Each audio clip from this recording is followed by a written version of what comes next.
Subscribe कीजिए ध्येय IAS channel को और बेल आइकन को दबाइए लेटेस्ट वीडियो सबसे पहले देखने के लिए।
नमस्कार, मैं सुनील वर्मा ध्येय आईएएस टीम की ओर से आपका स्वागत करता हूं ध्येय टीवी पर। हम बात करेंगे डेली करंट अफेयर्स के अपने प्रोग्राम पर, जैसा कि हम प्रतिदिन करते आए हैं। आज की वीडियो में हम बात करेंगे कोरोना काल में बिहार चुनाव और आचार संहिता पर। हम समझने का प्रयास करेंगे कि आखिर एक तरफ कोरोना के केसेस बढ़ते जा रहे हैं, ऐसे में एक डिबेट हो रही थी कि क्या बिहार विधानसभा चुनाव को कुछ समय के लिए टाला जा सकता है। लेकिन आपको पता है कि भारत के निर्वाचन आयोग ने बिहार विधानसभा चुनाव की तिथि की घोषणा कर दी। तो समझेंगे आखिर चुनाव आयोग ने ऐसा क्यों किया है, साथ ही साथ संक्रमण से लोगों को बचाने के लिए चुनाव आयोग ने कौन कौन से नियमों में परिवर्तन किया है, और ये भी समझेंगे कि स्वतंत्र और निष्पक्ष चुनाव कराए जाने की चुनाव आयोग की जिम्मेदारी इस समय कैसे बढ़ गई है। आइए हम इसको समझने का प्रयास करते हैं। भारत निर्वाचन आयोग, जिसे चुनाव आयोग के नाम से भी जाना जाता है, एक स्वतंत्र, स्वायत्त और संवैधानिक निकाय है, जिसके ऊपर संघ और राज्य चुनाव प्रक्रियाओं को संचालित करने की जिम्मेदारी सौंपी गई है। हमारे संविधान के भाग 15 का संबंध चुनावों से है। संविधान के अनुच्छेद 324 से 329 तक चुनाव आयोग और उसके सदस्यों की शक्तियों, उनकी पात्रता, कार्य और कार्यकाल से संबंधित प्रावधानों का उल्लेख किया गया। संवैधानिक प्रावधानों के तहत ही स्वतंत्र और निष्पक्ष चुनाव कराने के लिए 25 जनवरी 1950 को चुनाव आयोग की स्थापना की गई, और यही चुनाव आयोग हमारे देश के चुनावों को संचालित करता है, और इसके केंद्र में है स्वतंत्र और निष्पक्ष चुनाव करवाना, जिससे लोकतंत्र की मजबूती बढ़ सके, लोगों का चुनाव पर भरोसा बढ़ सके और प्रत्येक व्यक्ति के मत का सही उपयोग हो सके। चुनाव आयोग जब यह बना था, मूलतः एक चुनाव आयुक्त के अधीन कार्य करता था, लेकिन राष्ट्रपति की अधिसूचना के माध्यम से 1989 में इसे 3 सदस्यीय बना दिया गया। इसके बाद भी बदलाव हुए, लेकिन 1 अक्टूबर 1993 से 3 सदस्यीय है, और तब से 3 सदस्यीय बना हुआ है। इसमें एक मुख्य चुनाव आयुक्त होते हैं और 2 अन्य चुनाव आयुक्त होते हैं। जो यह आयुक्त होते हैं, इन्हें सुप्रीम कोर्ट के न्यायाधीशों के समकक्ष वेतन और भत्ते प्राप्त होते हैं। मुख्य चुनाव आयुक्तों को हटाने के लिए संसद द्वारा सर्वोच्च न्यायालय के न्यायाधीश को हटाने की प्रक्रिया अपनाई जाती है, अर्थात इसको आसानी से नहीं हटाया जा सकता। चुनाव आयोग राष्ट्रपति, उपराष्ट्रपति, लोकसभा, राज्यसभा और विधानसभा के चुनाव की संपूर्ण प्रक्रिया का संचालन, निर्देशन और नियंत्रण करता है। यह उपचुनाव कराने का भी समय और कार्यक्रम तय करता है। निर्वाचन आयोग निर्वाचक नामावली तैयार करता है, उसे अपडेट करता है, मतदाता पहचान पत्र जारी करता है तथा मतदान केंद्र तय करता है एवं मतदाता एवं मतगणना केंद्रों की आवश्यक जो दशाएं हैं उनको भी क्या करता है, निर्धारित करता है। कुल मिलाकर यह जो पॉइंट है यह कोरोना के संक्रमण के दौरान जो तैयारियां होती हैं उससे डायरेक्ट जुड़ेगा, इसलिए मैं ये आपको बता रहा हूँ। यह चुनाव के समय अर्थात जो भारत का चुनाव आयोग है यह चुनाव के समय राजनीतिक प्रशासनिक गतिविधियों को नियंत्रित करने के लिए चुनाव के आदर्श चुनाव आचार संहिता को जारी करता है। अर्थात जब यह चुनाव कराना चाहता है, जैसे जिस दिन चुनाव की घोषणा होती है आदर्श चुनाव आचार संहिता लागू हो जाती है, जिसके माध्यम से जो भी प्रशासनिक शक्तियां राज्यों की हैं वह क्या करता है, अपने पास ले लेता है, जिससे इसका दुरुपयोग जो भी राजनीतिक दल सत्ता में है वह ना कर सकें और स्वतंत्र और निष्पक्ष चुनाव कराया जा सके। कल अर्थात 25 सितंबर 2020 को चुनाव आयोग ने कोविड-19 की तमाम चुनौतियों को दरकिनार करते हुए बिहार विधानसभा चुनाव की घोषणा कर दिया।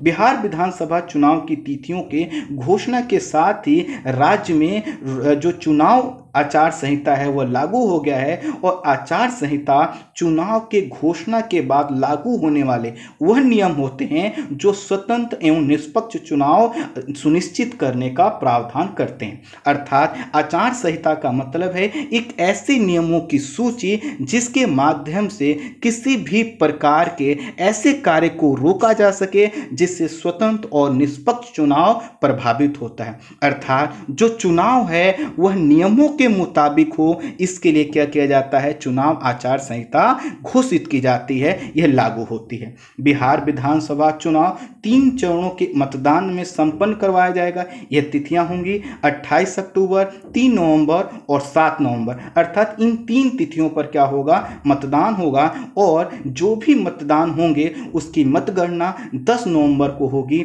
और इसी दिन क्या होगा, परिणाम जारी कर दिया जाएगा। 243 विधानसभा सीटों पर होने वाला यह चुनाव है कोरोना काल में होने वाला पहला चुनाव है और कई लोगों का मानना था कि कोरोना काल में चुनाव नहीं हो पाएंगे, लेकिन चुनाव आयोग और सर्वोच्च न्यायालय ने इसे लेकर अब स्थिति स्पष्ट कर दिया। दरअसल आपको पता है कि बिहार की जो मौजूदा विधानसभा का कार्यकाल है वह 29 नवंबर को खत्म हो रहा था और उससे पहले नए सरकार का गठन करना था, लेकिन जिस तरह से कोरोना के केसेस बढ़ रहे थे इसको लेकर एक उम्मीद जताई जा रही थी और कई लोगों का यह मानना था कि इस चुनाव को थोड़े दिन के लिए आगे बढ़ा दिया जाए। दरअसल इसके पीछे कई प्रकार के डिबेट्स हैं तो हमें उसको समझना है। लेकिन अब क्या किया है, जब चुनाव आयोग ने तिथियों की घोषणा कर दी है तो उसने क्या किया, कई प्रकार के परिवर्तन किए हैं जिससे चुनाव भी हो जाए, लोकतंत्र का जो आधार है अर्थात मतदान वो भी बना रहे और साथ ही साथ संक्रमण ना फैलने पाए। बिहार विधानसभा चुनाव के लिए जो गाइडलाइन जारी की गई हैं उसको समझते हैं तो समझ पाएंगे आखिर कोरोना से लड़ने के लिए किस प्रकार के प्रयास जो है कि चुनाव आयोग के द्वारा भी किए गए। चुनाव आयोग ने कोरोना के चलते उम्मीदवारों को ऑनलाइन नामांकन भरने की सुविधा दे दी है। हालांकि इसका जो प्रिंट है वह निकाल कर उम्मीदवार को चुनाव अधिकारी को सौंपना होगा। अर्थात जो फॉर्म फिल किया जाता है उसके लिए अब कहीं आपको जाने की जरूरत नहीं है, आप ऑनलाइन भर लीजिए और इसका प्रिंट निकाल कर आप जो है कि चुनाव अधिकारी को सौंप दीजिए। जब चुनाव अधिकारी को यह फॉर्म सबमिट करने जाएंगे, जमा करने जाएंगे तो उम्मीदवार के साथ 2 से ज़्यादा लोग नहीं होंगे। जबकि आपको पता है कि इस दौरान पहले अगर हम सामान्य दिनों में देखें तो आपको दिखा होगा 100 गाड़ियों का काफिला होता था और 10 से 20 हज़ार और कई जगह पर 2 से 3 लाख लोग जाते थे। तो यह क्या है, यह बताता है कि चुनाव आयोग ने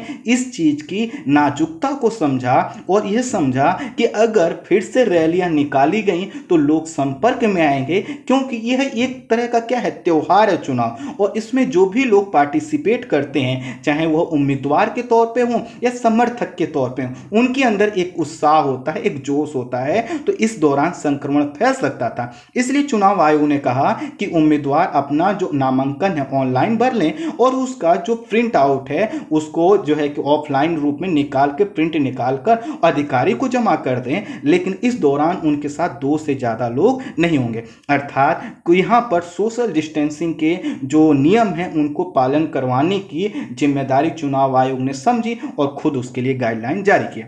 उसके बाद कहा गया है यदि किसी प्रकार का एफिडेविट लगाना है तो भी ऑनलाइन होगा, बस उसका प्रिंट आपको रखना होगा। उम्मीदवार जो है कि जमानत की राशि ऑनलाइन और ऑफलाइन अर्थात कैश के रूप में भी वह जमा कर सकते हैं। उम्मीदवार जब घर घर प्रचार के लिए जाएंगे तो अपने साथ सुरक्षा कर्मियों के अलावा 5 से ज़्यादा लोगों को नहीं ले जा सकेंगे और चुनाव प्रचार सिर्फ वर्चुअल तरीके से होगा अर्थात डिजिटल प्लेटफॉर्म पर होगा। अब देखिए जब भी उन्हें अब क्या करना है, किसी से वोट मांगने जाना है, किसी कॉलोनी, किसी गांव, किसी क्षेत्र में, तो उनके साथ क्या होना चाहिए, सुरक्षा कर्मियों के अलावा 5 से ज़्यादा लोग नहीं होने। इससे यह होगा कि जो एक भीड़ लग जाती थी एक किसी भी नेता के इर्द गिर्द वह नहीं होगी, और जब साथ में रहने वाले लोग कम होंगे तो वह जब ग्रामीण क्षेत्रों में जाएंगे तो वहां पर भी क्या होगा, सोशल डिस्टेंसिंग को लागू किया। इस तरह से क्या हुआ कि चुनाव के लिए उम्मीदवार के पास विकल्प हो गया कि वह क्या कर सकता है, ऑनलाइन फॉर्म भर सकता है और प्रचार करने जाएगा, लेकिन बस उसको एहतियाती तौर पर क्या करना होगा, ज्यादा भीड़ लेकर नहीं चलना होगा। कई समीक्षकों का मानना है कि वर्चुअल तरीके से प्रचार एवं मतदाताओं के बीच रैली न कर पाने से मतदाताओं और उम्मीदवारों के बीच का जो जुड़ाव होगा वह कम होगा, और इससे क्या होगा, राजनीतिक संवाद के साथ साथ प्रतिनिधि के विषय में, उसके एजेंडे के विषय में तथा क्षेत्र विशेष की उसकी प्रतिबद्धता के विषय में जानना संभव नहीं हो पाएगा और इससे मत प्रभावित होगा। अर्थात समीक्षक ये कहते हैं कि पहले क्या होता था, जब एक व्यक्ति जो उम्मीदवार है वह रैली करता था, अपनी सभाएं करता था, तो वह अपनी बात रखता था, वह बताता था कि उसका क्या एजेंडा है, वो किस तरह से विकास करना चाहता है, किस वर्ग किस समुदाय के विषय में वह क्या सोच रखता है, वह अपने विषय में बताता था। कई अपने से जुड़ी और अपनी जो स्ट्रेटेजी है उसको डिस्कस करता था, और इस तरह से वह लोगों से मिलता था। लोगों से मिलने जब वह मिलता था तो इससे क्या होता था, एक आपसी जुड़ाव होता था, और यही जुड़ाव तो क्या है,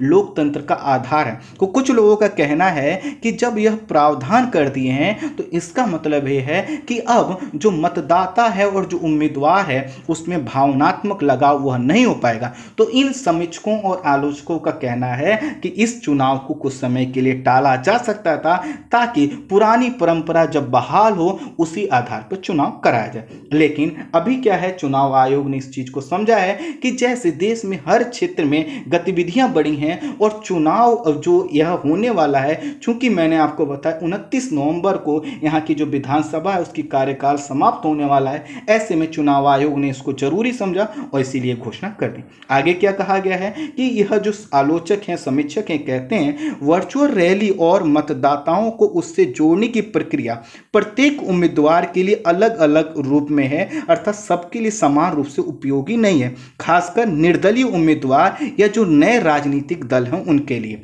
आप समझिए कि आप निर्दलीय जो है कि उम्मीदवार हैं और आप किसी विधानसभा में अपना प्रचार करना चाहते हैं तो आपके लिए काफी कठिन होगा, जबकि पहले से जो पॉलिटिकल पार्टी हैं या जिनके संगठन मजबूत हैं उनको फायदा मिलेगा। तो समीक्षकों का कहना यह है, यह तो जो उम्मीदवार हैं उनके लिए जो एक लेवल होता है, प्लेइंग फील्ड होता है, लेवल वह नहीं है, यह इसमें असमानता का व्यवहार हो सकता है।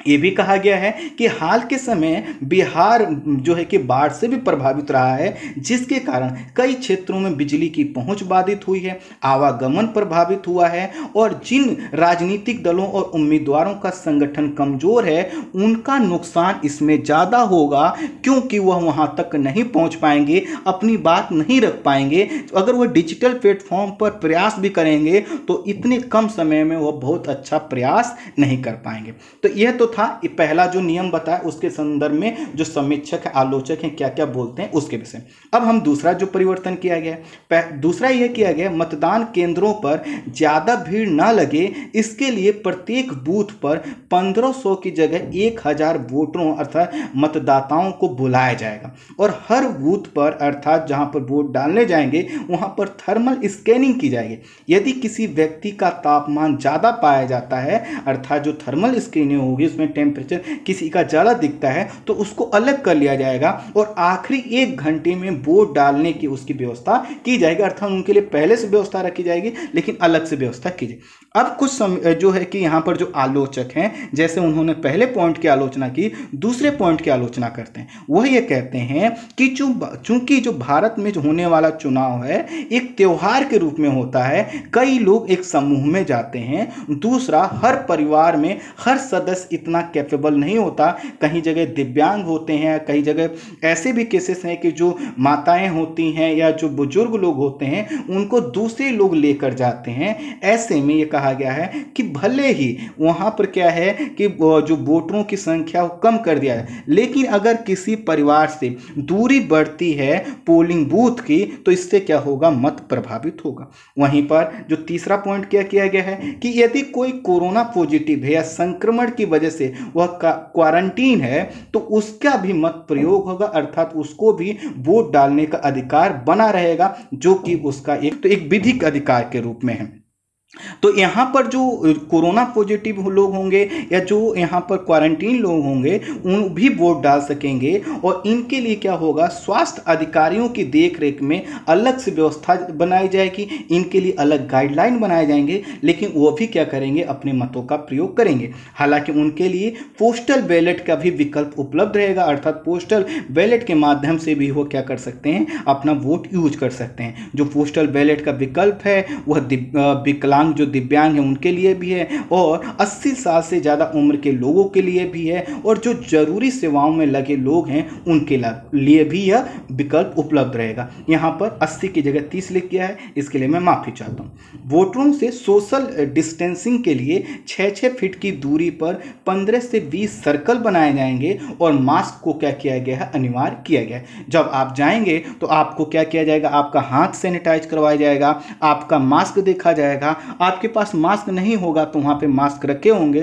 और उसको पहनकर आपको दूर दूर खड़े होकर क्या करना होगा, वोट डालना होगा। मतगणना के समय भीड़ ना लगे इसके लिए भी डिजिटल डिस्प्ले और अन्य तकनीकों का प्रयोग किया जाएगा, अर्थात चाहे वह प्रचार का दौर हो या फिर मतदान का दौर हो या फिर उसके बाद जो काउंटिंग होती है उस दौरान भी क्या किया जाएगा, तकनीकी का प्रयोग किया जाएगा और लोगों की भीड़ इकट्ठी नहीं होने दी जाएगी। समीक्षकों का मानना है कि कोरोना काल में चुनाव के लिए उपरोक्त विकल्पों को भले ही अपनाया गया है, लेकिन कोरोना की स्थिति राज्य में जिस तरह बनी हुई है, जैसे कि यहाँ पर 1,75,000 से ज़्यादा केसेस आ चुके हैं, हालांकि 1,61,000 से अधिक लोग रिकवर भी हो चुके हैं, बावजूद यहाँ पे 1500 से लेकर 2,000 केसेस डेली आ रहे हैं। ऐसे में कहा जा रहा है कि मतदान क्या होगा, बहुत प्रभावित होगा और बहुत कम मत पड़ने की उम्मीद है। ऐसा इसलिए वो कह रहे हैं क्योंकि जो बुजुर्ग लोग हैं या फिर जो ऐसे लोग हैं जो विकलांग हैं वह नहीं जाना चाहेंगे कि क्योंकि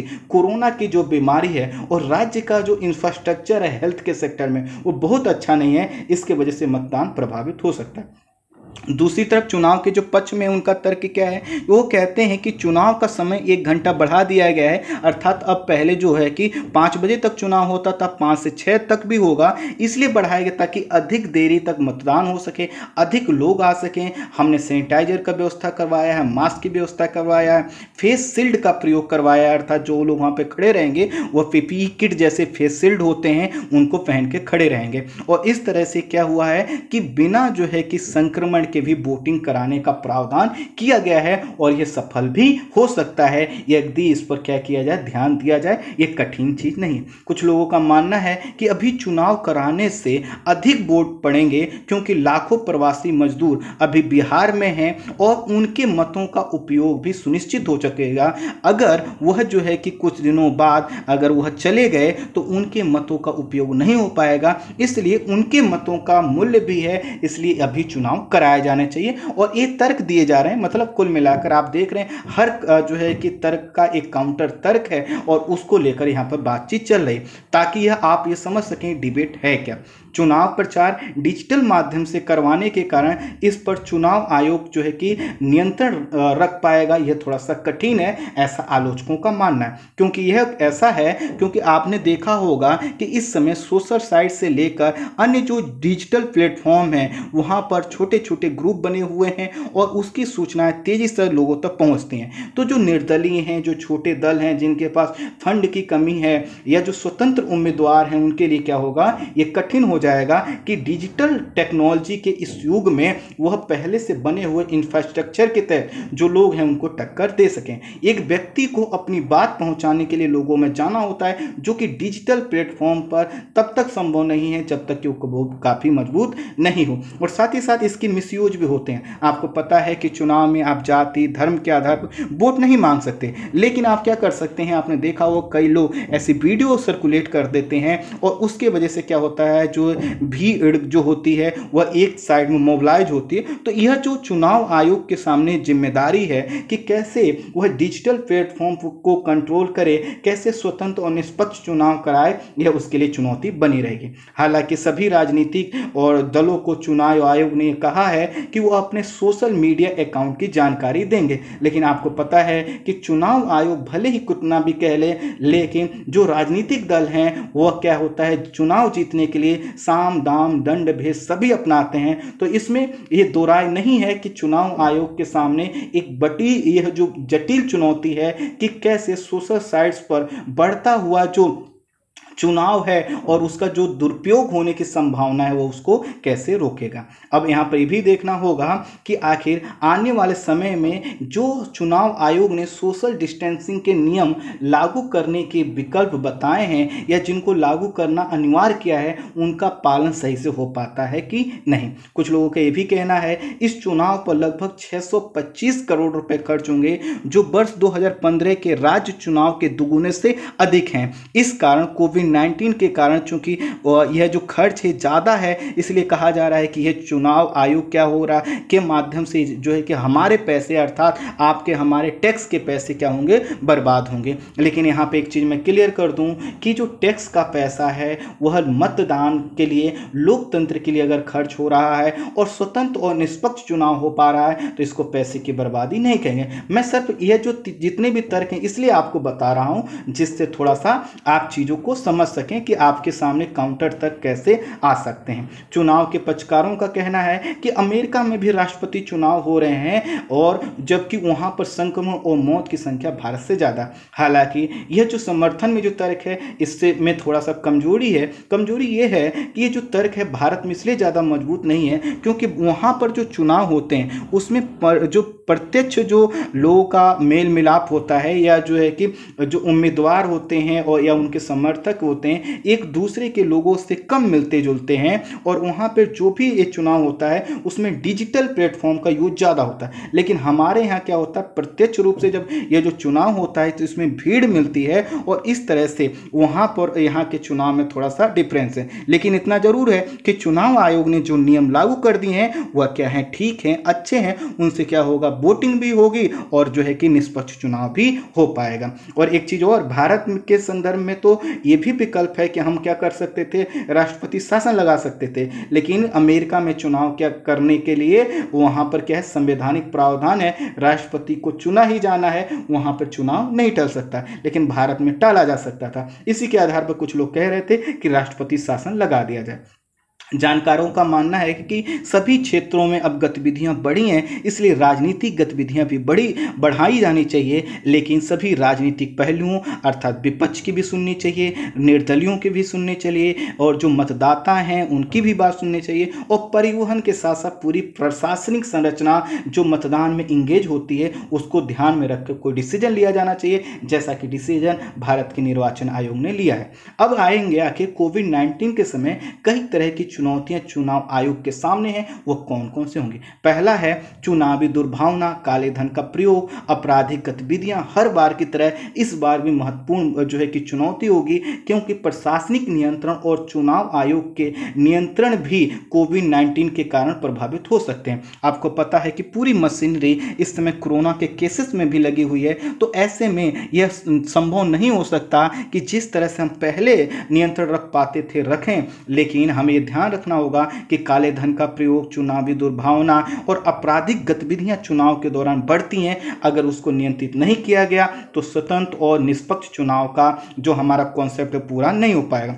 वोटों की खरीद बिक्री और काले धन का प्रयोग, चुनावी खर्च पर जो नियंत्रण है वो भी क्या है एक प्रमुख मुद्दा बना रहेगा। आपको पता है कि वोटों की खरीद बिक्री होती है, काले धन का प्रयोग होता है, चुनावी खर्च की जो लिमिट है उससे ज़्यादा होता है, और जो सत्ता पर बैठे राजनीतिक दल हैं वो सरकारी और प्रशासनिक मशीनरी का प्रयोग भी करते हैं। तो यह भी एक चुनौती चुनाव आयोग के सामने बनी रहेगी। साथ ही साथ ये भी कहा गया है कि जो चुनौती एक और है कि अधिक लोगों के अंदर से कोरोना के डर को कम कर उन्हें मतदान केंद्रों तक न सिर्फ लाना है बल्कि उन्हें संक्रमण से भी बचाना है, क्योंकि ऐसा नहीं हो सकता कि हम मतदान के लिए क्या करें उनको संक्रमित हो जाने।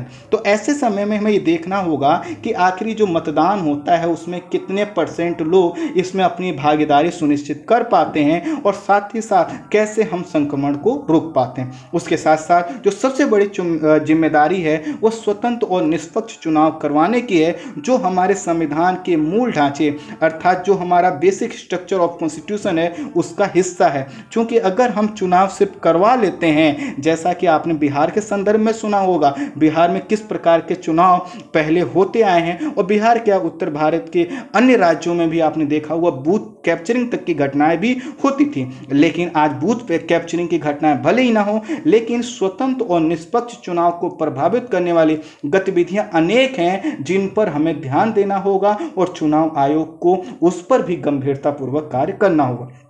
केशवानंद भारती बनाम केरल राज्य और मिनर्वा मिश्र बनाम भारत सरकार में संविधान के मूल ढांचे की बात प्रभावी तरीके से की गई, और इसके अंदर संविधान के उन पहलुओं को शामिल किया है जिनको हर हाल में प्रभावी बनाना है, अन्यथा हमारा जो लोकतंत्र है वो जो कमजोर हो सकता है। ऐसे में स्वतंत्र और निष्पक्ष चुनाव को भी क्या है बेसिक स्ट्रक्चर ऑफ कॉन्स्टिट्यूशन का हिस्सा माना गया है। यह जिम्मेदारी चुनाव आयोग के सामने होगी। चुनाव के बाद जो है कि सरकार की गठन और निर्दलीय विधायक और साथ ही साथ अन्य विधायकों का एक दल से दूसरे दल में मिलने और उसके आधार पर जो दल बदल के जो कानून होते हैं उनका जो है कि सही तरीके से पालन हो पाए, साथ ही साथ जो है कि जो सरकार का गठन हो पाए, ये भी कहीं ना कहीं चुनाव के बाद एक प्रारंभिक एक ऐसी कशमकश होगी जिसको हमें ध्यान देना होगा, क्योंकि कई जगह हमने देखा है कि चुनाव होने के बाद इस प्रकार की जटिलताएं आती हैं। हालांकि इस केस में जो चुनाव आयोग की जो कार्य हैं वो थोड़ा सा कम हो जाते हैं। फर्जी मतदान के दौरान होने वाली हिंसा, मतदाताओं को प्रलोभित करने के प्रयासों से भी निपटना चुनाव आयोग के लिए इस समय ज़्यादा कठिन है, क्योंकि सोशल डिस्टेंसिंग के तहत जो है कि हर जगह हर व्यक्ति नहीं जा पा रहा है, अर्थात जो सरकारी मशीनरी है वह अन्य जगहों पर भी इंगेज है। तो पहले आपने देखा था किस तरह से छोटी छोटी चीज़ों से भी लोगों को लुभाया जाता था, तो इस समय यह भी देखना होगा कि क्या चुनाव आयोग इसके लिए भी कुछ ठोस कदम उठा पाता है। पिछले कुछ वर्षों से कानून सम्मत जो खर्च है और जो असल खर्च के बीच का अंतर बहुत बड़ा है। चुनाव में मान लीजिए कहा गया कि आप 1 लाख रुपए से ज़्यादा खर्च नहीं कर सकते, यह तो कानून सम्मत था, लेकिन क्या लोग क्या करते हैं ज़्यादा पैसे खर्च करते हैं। तो ऐसे में कोरोना के फेज में ही जो राजनीतिक दल या जो उम्मीदवार चुनाव में खड़े हैं वो चुनाव जीतने के लिए कितना खर्च करेंगे ये भी देखना होगा। जो है कि यहाँ पर जो धार्मिक समूह होते हैं जो या जो है कि जो जातिगत पहचान है उसके आधार पर वोट मांगने और प्रचार करने, और साथ ही साथ किसी एक समुदाय को टारगेट करके दूसरे समुदाय के जो कि भावनाओं के तहत वोट पाने की ये जो राजनीतिक कशमकश चलती रहती है, इस पर भी चुनाव आयोग को नज़र रखना होगा। एक बहुत महत्वपूर्ण चुनौती बनी हुई है। भारतीय चुनाव प्रणाली और उसकी मशीनरी में सुधार के संबंध में निम्न समितियों ने अपने सुझाव दिए हैं, जिनके सुझावों को क्रियान्वित करने की जिम्मेदारी चुनाव आयोग पर है। अब देखिए कुछ समितियों का नाम है, इनका गठन कब हुआ था, इनका संबंध किससे है, ये सभी चीज़ें हैं आपकी स्क्रीन पर, आप इनको पढ़ लीजिए। मैं इनको पढ़ूंगा तो उसमें समय ज़्यादा लगेगा, तो आप इसको पढ़ लीजिएगा। और ये सभी चीज़ें नाम मैं बता देता हूँ, इसकी मैं व्याख्या नहीं। पहला जो समिति है तारकुंडे समिति है, इसने चुनावी खर्च के संबंध में अपनी रिपोर्ट दी थी 1974-75 में। दिनेश गोस्वामी समिति 1990 में। बोहरा समिति जो है वह 1993 में। दिनेश गोस्वामी समिति का संबंध है चुनाव सुधार के संबंध में। वहीं बोहरा समिति है राजनीति के अपराधीकरण के संदर्भ में। इंद्रजीत गुप्ता समिति चुनावों में राज्य वित्त पोषण पर इसने सुझाव दिया था।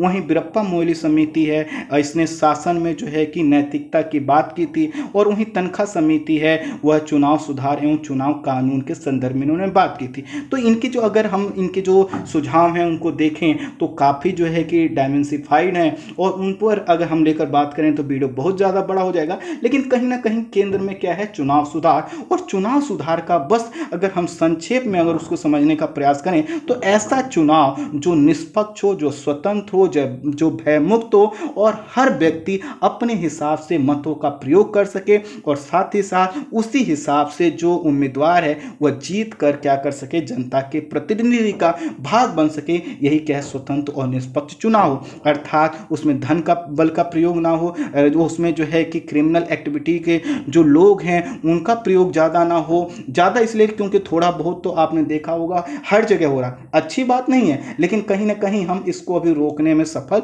नहीं हो पाए। इस पर भी हमें थोड़ा ध्यान देना होगा। कुल मिलाकर ये सभी चीज़ें थीं जिनके संदर्भ में बिहार विधानसभा चुनाव को लेकर बातें चल रही हैं। अब थोड़ा हमें समझना है कि आखिर जो आदर्श आचार संहिता है वह क्या होती है, और फिर हम समझेंगे कि आखिर बिहार के संदर्भ में आदर्श आचार संहिता में क्या कहा गया है। जो आदर्श आचार संहिता है वह चुनाव आयोग द्वारा सरकार, राजनीतिक दलों, उम्मीदवारों तथा जनता को दिए गए निर्देश हैं जिनका पालन चुनाव के दौरान करना होता है। यह नियम स्वतंत्र और निष्पक्ष चुनाव कराने के लिए जारी किए जाते हैं। आचार संहिता चुनाव की तारीख की घोषणा के साथ लागू होती है तथा वोटों की गिनती के जब तक होती है तब तक यह जारी रहती है। चुनाव आचार संहिता संविधान में वर्णित नहीं है, अपितु जो राजनीतिक सुधार की प्रक्रिया के दौरान यह विकसित हुई है। सर्वप्रथम 1960 में केरल विधानसभा चुनाव के दौरान इस प्रकार के नियम बनाए गए थे कि क्या करना है क्या नहीं करना है, और वहीं से फिर क्या हुआ, यह जो है कि क्या करना है नहीं करना की यही प्रक्रिया बढ़ती चली गई और विकसित हुआ आदर्श आचार संहिता। और इसी को लेकर आजकल चर्चा होती है, और ये चर्चा हमेशा होती है जब चुनाव होते हैं। इसका जो परिवर्तन मुख्य रूप से अगर किसी जो है कि मुख्य चुनाव आयुक्त का नाम आता है तो वह है TN शेषन जी का। 1962 के लोकसभा चुनाव में भी राजनीतिक दलों से इसका पालन करने की बात की गई। इसके बाद धीरे धीरे यह प्रक्रिया बढ़ती गई और मजबूत होती गई। 1960 की जगह 1962 यह ठीक रहेगा, टाइपिंग एरर है। आदर्श आचार संहिता है समय समय पर बदलती रहती है, और चुनाव आयोग राजनीतिक दलों से परामर्श करके इसको तय करता है। अर्थात ऐसा नहीं होगा कि आज से 50 साल बाद हम जाकर या 50 साल पहले के जो आचार संहिताएं हैं उनको देखें तो एक ही तरह दिखाई देगा, ऐसा नहीं है। यह राजनीतिक दलों एवं उम्मीदवारों के लिए आचरण और व्यवहार का पैरामीटर माना जाता है। चुनावों के दौरान प्रचार करने के लिए अनेक प्रकार के तौर तरीके प्रयोग किए जाते हैं। इसमें साम दाम दंड भेद आदि का सहारा लिया जाता है, जिस पर नियंत्रण रखने का प्रयास चुनाव आयोग इसी आदर्श आचार संहिता के माध्यम से करता है। आदर्श आचार संहिता लागू होते ही राज्य सरकारों और प्रशासन पर अंकुश लगा दिया जाता है। सरकारी कर्मचारी निर्वाचन आयोग के तहत आ जाते हैं, और इस तरह से क्या किया जाता है, प्रयास किया जाता है स्वतंत्र और निष्पक्ष चुनाव कराने के। इस दौरान कोई नई योजना घोषित नहीं हो सकती, कोई नए अनुदान जारी नहीं हो सकते, किसी प्रकार का शिलान्यास नहीं हो सकता, कोई नया लोकार्पण नहीं हो सकता, सरकारी पैसे से विज्ञापन जारी नहीं किए जा सकते। सरकारी अधिकारी या पुलिस अधिकारी किसी राजनीतिक दल का पक्ष इस समय नहीं ले सकते। चुनावों में अनुशासन शिष्टाचार कायम रखने का प्रयास इसके माध्यम से किया जाता है। जुलूस निकालने, रैली निकालने के लिए चुनाव आयोग से अनुमति लेनी होती है जब जो आपकी आचार संहिता जब लागू हो गई है। चुनाव आचार संहिता के संदर्भ में वर्ष 2001 में सर्वोच्च न्यायालय ने भी चुनाव आयोग को अपने निर्णय के माध्यम से शक्ति प्रदान कर दी है। अर्थात वह भी क्या है, सहमत है कि जो चुनाव होता है तो उस समय इस प्रकार के चुनाव आचार संहिता लागू रहनी चाहिए। सरकारी गाड़ी, सरकारी विमान, सरकारी बंगले का प्रयोग चुनाव प्रचार के लिए नहीं हो सकता। ये जैसे ही आचार संहिता लागू होती है ये नियम लागू हो जाते हैं। अर्थात ऐसा नहीं है कि कोई सरकारी गाड़ी का प्रयोग कर रहा है तो अब क्या करे, उसी को लेकर वोट मांगने जाए या अपने बंगले पर बुलाकर क्या करे, राजनीतिक सभा करे, ऐसा नहीं हो जाता। आचार संहिता लागू होने के बाद लोगों को के पास जो लाइसेंसी हथियार होते हैं उनको जमा करना होता है, और गैर लाइसेंसी हथियारों की तो यहाँ पे कोई बात ही नहीं, क्योंकि उनका तो क्या है, वो गैर लाइसेंसी हो तो पहले से क्या है, क्रिमिनल ऑफेंस है, तो उसकी कोई बात ही नहीं होती। सोशल मीडिया पर चुनाव संबंधी भड़काऊ पोस्ट देने या सामाजिक सौहार्द को बिगाड़ने वाले पोस्ट डालने पर आपके ऊपर कार्रवाई हो सकती है, इसलिए आपको बचकर रहना है। चुनाव आचार संहिता सख्ती से पालन करवाने के लिए चुनाव आयोग क्या करता है, ड्रोन से, हवाई निरीक्षण के माध्यम से, कैमरा के माध्यम से, सीसीटीवी के माध्यम से अनेक तकनीकों का प्रयोग करके यह प्रयास करता है कि स्वतंत्र और निष्पक्ष चुनाव हो सके। इसके सख्ती से इसको लागू किया जाता है। अगर कोई इनका उल्लंघन करता है तो दंडात्मक कार्रवाई भी हो सकती है। तो इस तरह से अगर हम समझें तो बिहार के संदर्भ में अब यह कह दिया गया है कि वहाँ पर कोई भी गेस्ट हाउस जो सरकारी है, डाक बंगला या सरकारी सुविधाएं का प्रयोग अब कोई राजनीतिक कार्य के लिए नहीं कर सकेगा। सार्वजनिक स्थल, मैदान या हेलीपैड का उपयोग किसी खास लोगों के लिए अब आरक्षित नहीं होगा। साथ ही साथ अब सरकारी विज्ञापन वहाँ का जो वर्तमान का जो सत्ता दल है वो जारी नहीं कर सकता। मंत्री या कोई अन्य अधिकृत व्यक्ति अपने विवेकाधिकार से फंड या कोई ग्रांट या पेमेंट अब नहीं कर सकते हैं। मंत्री या अन्य अधिकारी कोई भी वित्तीय ग्रांट या आश्वासन अब नहीं दे सकते हैं। साथ ही साथ एडहॉक जो वैकेंसी या तदर्थ जो नियुक्तियां होती हैं वह नहीं हो सकती हैं। और जितने भी अब मीडिया प्लेटफॉर्म हैं गवर्नमेंट के, उसके माध्यम से अब कोई राजनीतिक दल जो है कि बिना अनुमति के कोई मैसेज डिलीवर नहीं हो सकता। इसके साथ ये भी कहा गया है कि ये ऐसा नहीं है इसका मतलब कि सभी कार्य रुक जाते हैं, ऐसा नहीं है। इसमें यह कहा गया है कि जो अब ये कार्यकाल, ये जो आदर्श चुनाव संहिता लगी है, इससे पहले जो कार्य चल रहे थे उस पर कोई प्रभाव नहीं पड़ेगा, वह चलते रहेंगे। बस क्या होगा, कुछ नया स्टार्ट नहीं होगा जिससे मैसेज यह जाए कि आप क्या कर रहे हैं, लोगों के लिए कुछ कर रहे हैं, क्योंकि लोगों के लिए जो कार्य करना था आप कर चुके हैं। अब क्या होगा, जो लोग हैं वह आपके कार्यों का मूल्यांकन करके अब आपको वोट देंगे। तो इस वीडियो में इतना ही। Thank you so much.